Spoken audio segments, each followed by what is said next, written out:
எல்லாருக்கும் வணக்கம். ஒரு காலேஜ் டிகிரி இருந்தா போதும், எதிர்காலம் பிரகாசமா இருக்கும்னு ஒரு நம்பிக்கை இருக்கு இல்லையா? ஆனா எல்லா காலேஜும் ஒரே மாதிரி வாய்ப்பு கொடுக்குதா? இன்னைக்கு நாம டியர் 3, அதாவது அந்த டாப் லிஸ்ட்ல வராத காலேஜுகளை பத்தி தான் ஆழமா பார்க்க போறோம். இது நிஜமாவே ஒரு வாய்ப்பா, இல்ல ஒரு பொறையில போய் மாட்டிக்கிற மாதிரியா? வாங்க, எல்லா உண்மைகளையும் அலசி பார்க்கலாம். இந்த ஒரு வரிதான் நாம இன்னைக்கு பேச போற விஷயத்தோட மொத்த சாராம்சமே. இந்த காலேஜ்கள் கதவுகளை திறக்குதுதான், ஆனா உள்ள என்ன இருக்கு? சான்ஸா இல்ல மறைச்சு வச்சிருக்கிற ஆபத்துகளா? சரியா யோசிச்சு எடுத்தா ஒரு பெரிய வெற்றி, கொஞ்சம் தப்பா போனா பெரிய சிக்கல். அந்த வித்தியாசம் தான் என்னன்னு நாம பார்க்க போறோம். சரி, முதல்ல பாசிட்டிவா ஆரம்பிக்கலாம்.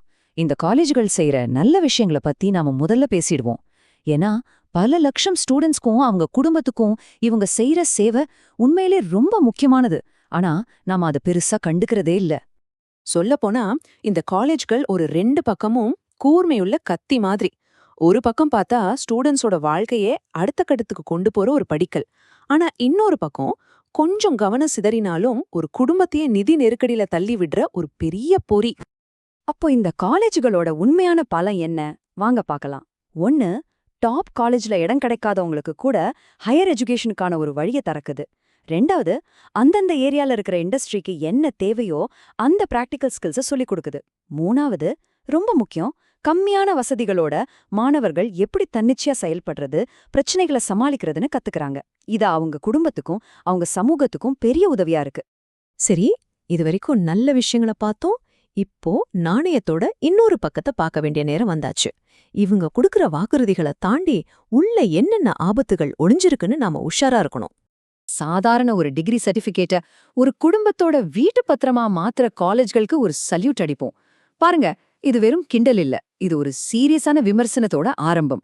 ஒரு டிகிரி எப்படி ஒரு குடும்பத்துக்கே நிதி சுமையா மாறுதுங்கிற கசப்பான உண்மையும் அதுல இருக்கிற ஆபத்துகளையும் இத தோலுரிச்சு காட்டுது. அப்படி என்னதான் பெரிய ஆபத்துகள் இருக்கு? இங்கதான் கவனிக்கணும். பல காலேஜ்கள் குடும்பங்களை ஒரு பார்ட்னரா பாக்கறதில்ல, வெறும் காசு வர்ற ஒரு வழியா தான் பாக்குறாங்க. தரமில்லாத கோர்ஸ்க்கு அதிக ஃபீஸ் வாங்குறாங்க, வேலை வாய்ப்பு பத்தின பொய்யான புள்ளி விவரங்களை காட்டுறாங்க. இதனால என்ன ஆகுதுன்னா, மாணவர்கள் வெளியே வரும்போது டெக்னிக்கலா டிகிரி முடிச்சவங்களா இருப்பாங்க, ஆனா இந்த போட்டி நிறைஞ்ச ஏஐ உலகத்துல வேலை செய்யறதுக்கு தகுதியே இல்லாதவங்களா இருப்பாங்க. இந்த சார்ட் பாருங்க, பிரச்சனையோட ஆழம் உங்களுக்கு புரியும். நல்ல கவனிங்க. கிட்டத்தட்ட 40% ஆபத்து எதுவருந்து வருதுன்னா, நாம எதிர்பார்க்காத மறைமுக கட்டணங்கள், கடன் சுமை. இது வெறும் படிப்பு சம்பந்தப்பட்ட விஷயம் இல்ல, ஒரு குடும்பத்தோட நிதி எதிர்காலத்தையே கேள்விக்குறியாக்குது. அதுக்கு அடுத்தபடியா தரமில்லாத கல்வி, பொய்யான வேலைவாய்ப்பு வாக்குறுதிகள் வருது. இந்த காலேஜ்களோட தாக்கம் அந்த மாணவரோட மட்டும் நிக்கிறது இல்ல, அது அவங்க குடும்பம், அவங்க வேலைக்கு போற கம்பெனி, ஏன் நம்ம மொத்த சமூகத்தையுமே பாதிக்குது. இந்த பாதிப்போட அலைகள் எங்கெல்லாம் போகுதுன்னு பார்க்கலாம் வாங்க. இந்த அட்டவணைய கொஞ்சம் நல்லா பாருங்க. மாணவர்களுக்கு கடன், ஸ்கில்ஸ் குறைவுங்கிற ரிஸ்க் இருந்தாலும் ஹையர் எஜுகேஷன் கிடைக்குதுங்கிறது ஒரு ரிவார்ட். குடும்பங்களுக்கு நிதி நெருக்கடி, மன அழுத்தம் ஒரு ரிஸ்க். கம்பெனிகளை பொறுத்த வரைக்கும் இந்த கிராஜுவேட்ஸ்க்கு மறுபடியும் ட்ரைனிங் கொடுக்கணுங்கிறது ஒரு ரிஸ்க்.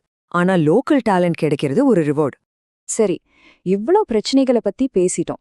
இப்போ தீர்வுக்கு வருவோம்.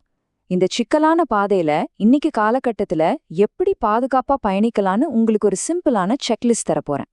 நாம வாழ்றது ஏஐ, ஆட்டோமேஷன் நிறைஞ்ச ஒரு உலகம். அதனால நீங்க ஒரு காலேஜ் தேர்ந்தெடுக்கிறதுங்கிறது வெறும் டிகிரி வாங்குறதுக்காக இல்ல. அது பழைய காலாவதியான வாக்குறுதிகளை நம்பாம உண்மையான திறன்கள் மேல முதலீடு செய்யற மாதிரி. ஒரு பாதுகாப்பான காலேஜை தேர்ந்தெடுக்க இந்த 5 ஸ்டெப்ஸை ஃபாலோ பண்ணுங்க. 1, அந்த காலேஜ் உண்மையிலேயே அங்கீகரிக்கப்பட்டதான்னு செக் பண்ணுங்க.